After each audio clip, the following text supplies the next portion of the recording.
Welcome to China in Focus. I'm Tiffany Meyer. Our top story. 3 U.S. soldiers are facing charges for their plots in helping China steal U.S. military secrets. Leaked documents include Pentagon's plan to defeat China in a potential conflict. Mexico's president pledging to review tariffs on China, why the move could be a victory for Trump.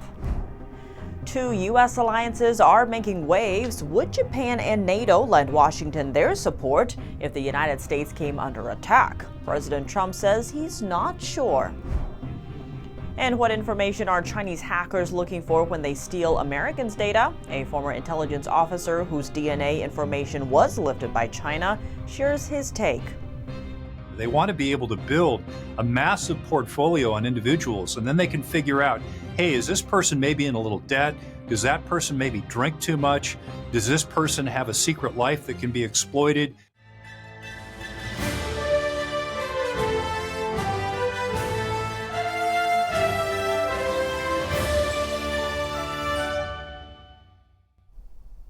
Three Army soldiers arrested on Thursday. They're facing charges tied to selling top-secret information to buyers based in China. 2 of them are active-duty Army soldiers stationed at the McCord Air Force Base in Washington State. Jiang Zhao serves as a battery supply sergeant.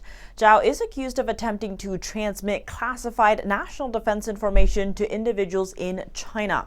An image provided by the Justice Department caught Zhao taking pictures in the base with his phone. Officials say the soldier conspired to sell 20 classified hard drives marked secret and top secret to China. He also allegedly attempted to sell a stolen encryption-capable computer and sensitive military documents. Some of the documents are related to the U.S. military's readiness in the event of a conflict with China. In total, Zhao allegedly received at least $15,000 for the sales. Meanwhile, 2 more soldiers face charges for years of conspiring to steal government property and accepting bribes. According to the indictment against them, one of the pair's conspirators is also a battery supply sergeant stationed at the McCord Air Base. Zooming out, the arrest is a joint effort by the FBI, the Justice Department, and the U.S. Army Counterintelligence Command. FBI Director Kash Patel said, quote, "While bribery and corruption have thrived under China's Communist Party, this behavior cannot be tolerated with our service members." He vowed to continue to pursue all of those attempting to trade U.S. defense secrets to adversarial nations. The Mexican president says she plans to review her country's tariffs on Chinese goods. U.S. officials say Chinese companies have been using Mexico to evade tariffs put in place during Trump's first term in office. And now Mexico is under pressure from Washington to put an end to it. She said goods from China have impacted domestic industries. The remark comes after President Trump suspended his 25% tariffs on Mexican and Canadian goods for 1 month. Though the reprieve only applies to goods covered by the USMCA free trade agreement, Trump's 20% tariffs on Chinese goods remain unchanged. The White House official said over half of U.S. imports from Mexico and Canada still face tariffs. Mexico's economy is highly dependent on the U.S., the destination of 80% of its exports. Treasury Secretary Scott Bessent said Mexico has proposed matching Trump's tariffs on China. Bessent also urged Canada to do the same. China saw imports unexpectedly tumble over January and February, with exports also cooling off. Inbound shipments dropped 8.4% when they had been expected to rise. Exports grew at less than half the forecast rate. The disappointing figures come as a trade war heats up. Since taking office, Trump has imposed an extra 10% tariff on Chinese goods and then doubled it for a cumulative 20% in new levies. The drop-off in export growth may be related to shippers rushing out goods in previous weeks to get ahead of the curbs. As for imports, experts say it may show that Beijing is scaling back purchases of key commodities. Numbers were down for grains, iron ore, and crude oil. China's foreign minister responded to the U.S. tariff hikes early Friday, accusing Washington of meeting good with evil. He also vowed retaliation. This comes 2 days after China said it's ready for a trade war or any kind of war with the U.S. President Trump raised tariffs on all Chinese goods from 10 to 20% on Tuesday on top of existing levies. The tariff hikes were implemented to punish China for its role in the U.S. fentanyl crisis, the leading cause of death among Americans aged 18 to 45. Foreign Minister Wang Yi argued that China has done a lot to curb the exports of the deadly drug. However, congressional reports last year found that Beijing has been subsidizing the manufacturing and export of fentanyl. Beijing has already countered U.S. tariffs with its own, an additional 15% duty on several American agricultural goods, including soy, chicken, and pork. Wang warned that more retaliation against the U.S. is coming. President Trump is raising questions over Washington's defense treaty with a key ally in the Indo-Pacific, Japan. This is what the president said to reporters in the Oval Office Thursday night. Take a listen. We have an interesting deal with Japan that we have to protect them, but they don't have to protect us. Do you know that? That's the way the deal reads. We have to protect Japan. And by the way, they make a fortune with us economically. There's another case. But we have to protect Japan. But under no circumstances do they have to protect us. I actually ask, who makes these deals? President Trump stressed that the U.S. sees Japan as a good friend despite those points of dissatisfaction. Japan is situated across from communist China and is close to South Korea and Taiwan. A Tokyo spokesperson responded on Friday that the Japanese government believes the U.S. will uphold its commitments to protect Japan based on the treaty. Since World War II, Japan's constitution had restricted the country's ability to mobilize a self-defense force, something only permitted when the country was under attack.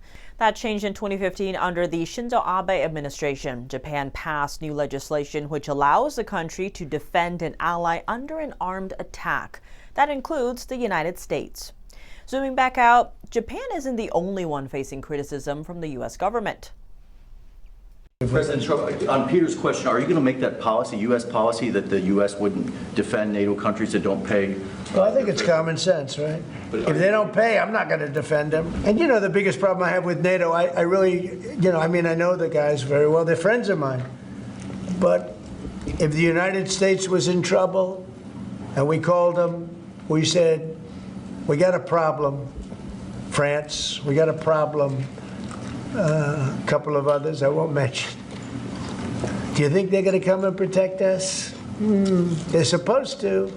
I'm not so sure. Yeah, Peter? Well, so why stay in NATO at all? I view NATO as potentially good, but you got to get some good thinking in NATO. It's very unfair what's been happening. Until I came along, we were paying close to 100% of NATO. So think of it, we're paying 100% of their military, and they're screwing us on trade.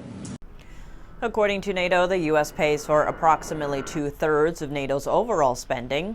Meanwhile, China just announced it would raise its defense budget by 7.2% this year. But some experts say the true figure could be greater, with additional funding listed inside other areas of China's budget. Official data coming out of China is difficult to verify due to the regime's tight grip on information.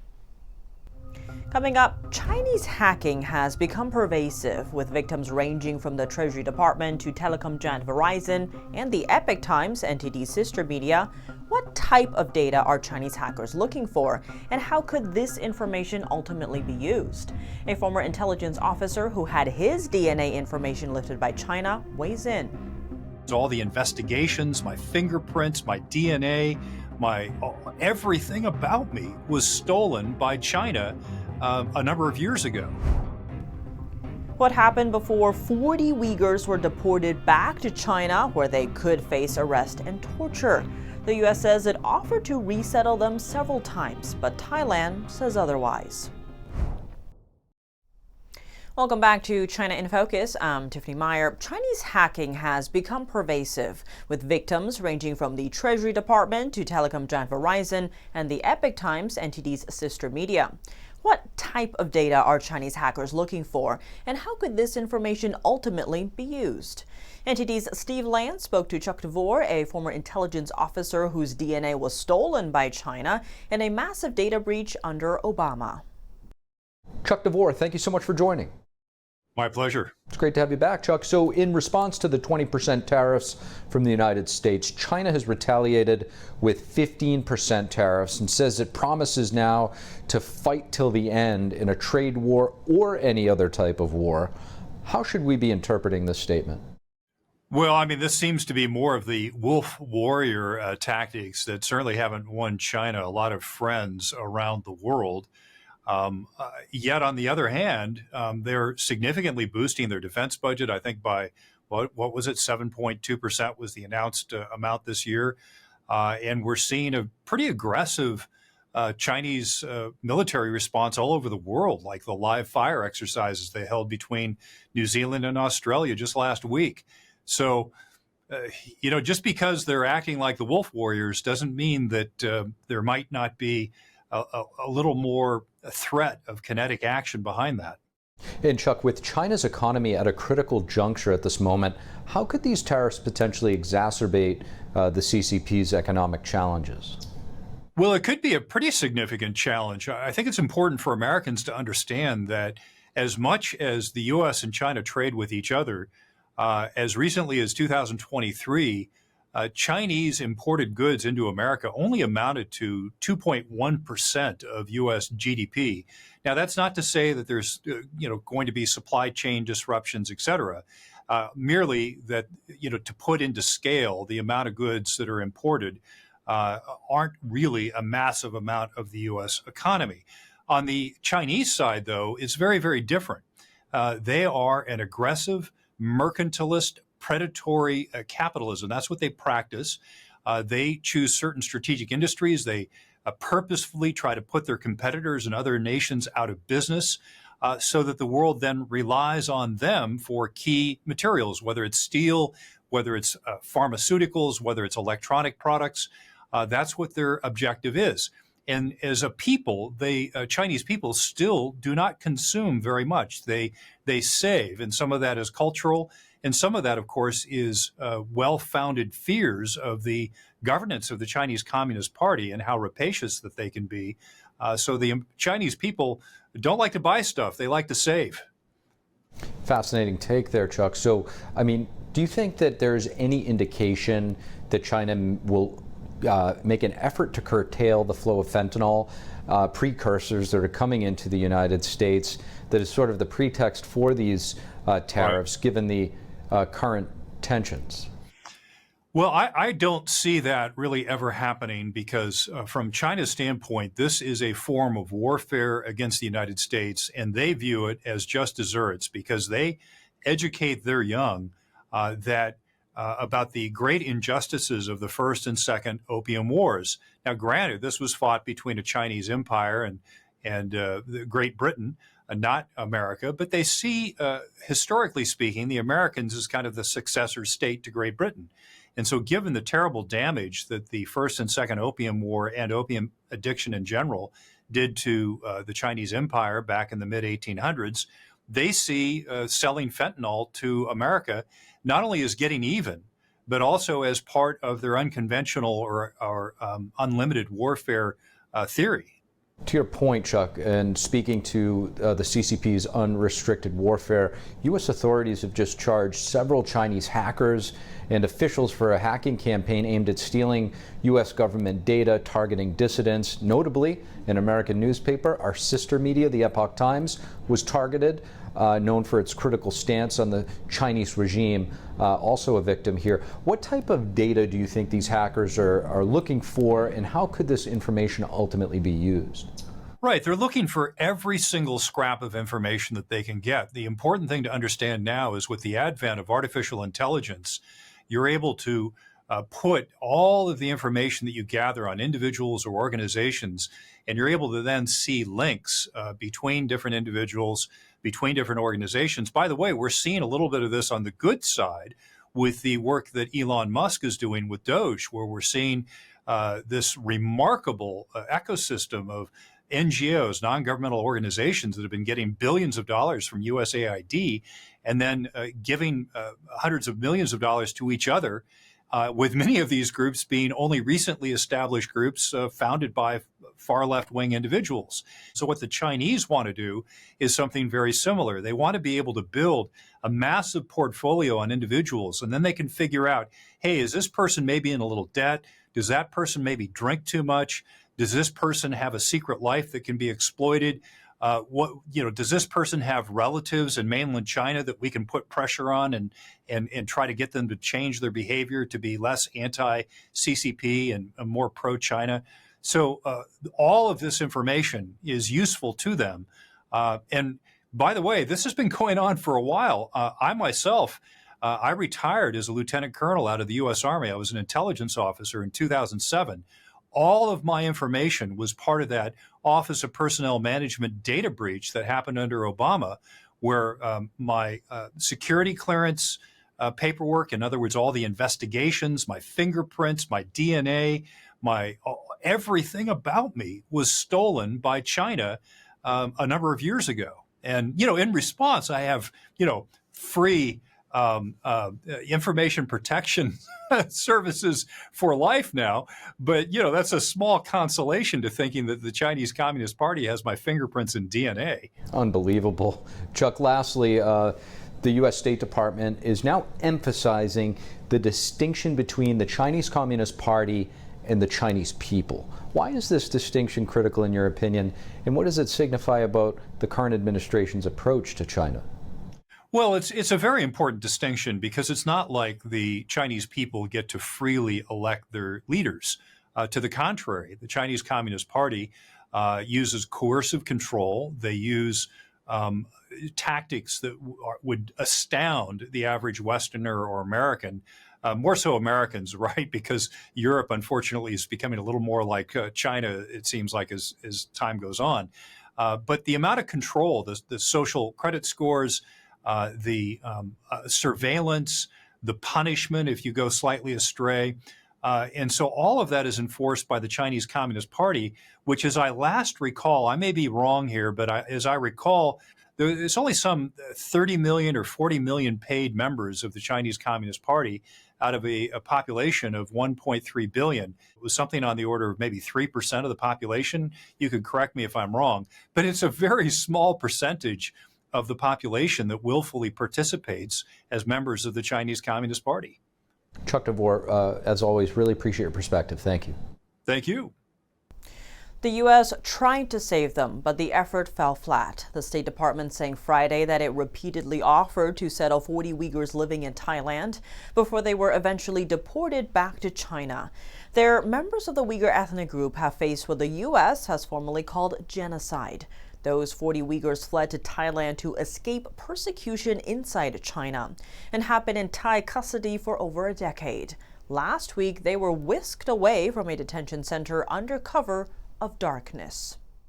It comes after Thailand's Vice Minister for Foreign Affairs said earlier in the week there had been no serious offers to take the men. He told reporters that a third country should also have negotiated with China to allow Thailand to send them to that country. The State Department condemned Thailand's decision as a violation of the country's commitment to United Nations Convention Against Torture and said the U.S. and other countries did not need Beijing's permission to offer the asylum seekers who were Uyghurs asylum. The 40 Uyghurs had been in Thai custody since 2014. They fled repression of their minority group in China, where more than 1 million Uyghurs and people from other Muslim ethnic groups are imprisoned. Thailand is a top destination for people looking to escape persecution inside China. That's including Falun Gong practitioners, a faith group that's been brutally persecuted in China since 1999. Chinese authorities often refuse to issue passports for members of faith groups. Risking their lives, some have resorted to fleeing to Thailand, applying for asylum there from the United Nations High Commissioner for Refugees, and then waiting for a third country to receive them. The Global Human Rights Defense is condemning the ongoing atrocity of forced organ harvesting in mainland China. Here's what the organization said Wednesday. Global human rights defense expresses grave concern over the ongoing crime of forced organ harvesting in China, particularly targeting Falun Gong practitioners and other persecuted groups. These state-sanctioned atrocities have been occurring since 1999, with victims subjected to involuntary medical tests, blood screenings, and organ extractions, often resulting in death. Falun Gong, also known as Falun Dafa, is a traditional Chinese spiritual practice based on the core teachings of truthfulness, compassion, and tolerance. In July 1999, the group became the target of a nationwide persecution campaign in China. Millions of practitioners are facing incarceration, torture, and even death in the hands of the Chinese Communist Party. State Department reports suggest an untold number were killed on demand to supply the regime's organ transplant market. Today, the Chinese Communist Party's forced organ harvesting has been extended to other prisoners of conscience, including Uyghurs, Tibetans, and Christians. The global human rights defense is urging governments worldwide to stand with the Falun Gong community and hold the perpetrators accountable. That's all for today's China in Focus. I'm Tiffany Meyer. If you have any feedback on the show or have something you'd like to see us cover, send us an email at chinainfocus@ntd.com. We'd love to hear from you. For on-the-clock original news coverage, visit us at ntd.com or download our NTD app. Thanks for watching. See you soon.